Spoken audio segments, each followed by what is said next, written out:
রাওয়ালপিন্ডি থেকে শুধু শতক এলো না, একই দিনে সুসংবাদও এলো বাংলাদেশের ক্রিকেটে। কান টানলে যেমন মাথা আসে, টাকার সাথে আর সবকিছুর মতো ক্রিকেট খেলার সম্পর্কও তেমন।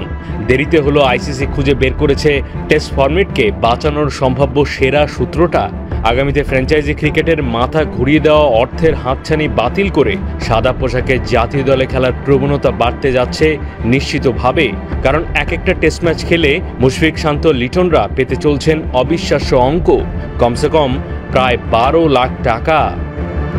টি-20 জমানায় রেড বলে আকর্ষণ বাড়াতে বিশেষ তহবিল বানানোর পরিকল্পনা নিয়েছে আইসিসি, যেখানে জমা থাকবে 178 কোটি টাকা। ওই টাকাটা কিভাবে বন্টন করা হবে দেওয়া হয়েছে তার একটা নকশাও। একটা টেস্ট ম্যাচ খেললে বাংলাদেশের ক্রিকেটাররা পেতে পারে $10,000 বা 11,80,000 টাকা। বলার অপেক্ষা রাখে না এই স্কেলটা সর্বনিম্ন। বড় পারফর্মার পেতে পারে তার চাইতে আরও বেশি অর্থ। শুধু ম্যাচ ফি বাড়ানোই নয়, টেস্ট সিরিজে সফর সংক্রান্ত আর্থিক সুযোগ সুবিধা আরও বাড়বে। ক্রিকেটের নিয়ন্ত্রক সংস্থার কর্তারা জানিয়ে দিয়েছেন সাফ, আইসিসির এই যুগান্তকারী বিশেষ টেস্ট ফান্ড থেকে বাংলাদেশ সহ অন্যান্য দলও ফায়দা পেলেও একটা কানাকড়িও পাবে না ভারত, অস্ট্রেলিয়া আর ইংল্যান্ডের মতো ধনী ক্রিকেট বোর্ড।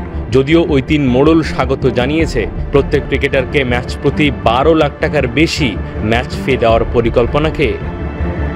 আইসিসির এই প্ল্যানিং টেবিল পর্যায়ে আছে, তবে বড় স্টেক হোল্ডাররা যেহেতু একমত, আনুষ্ঠানিক বিবৃতিটা আসতে খুব বেশি সময় লাগবার কথা নয়।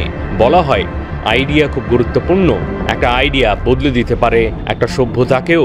টেস্টের আকর্ষণ বাড়ানোর জন্য 178 কোটি টাকার ফান্ড বাস্তবায়ন হয়ে গেলে তৈরি হবে সাদা পোশাকের ক্রিকেট বেঁচে যাওয়ার নতুন সভ্যতা। মাহদি হাসান, 71।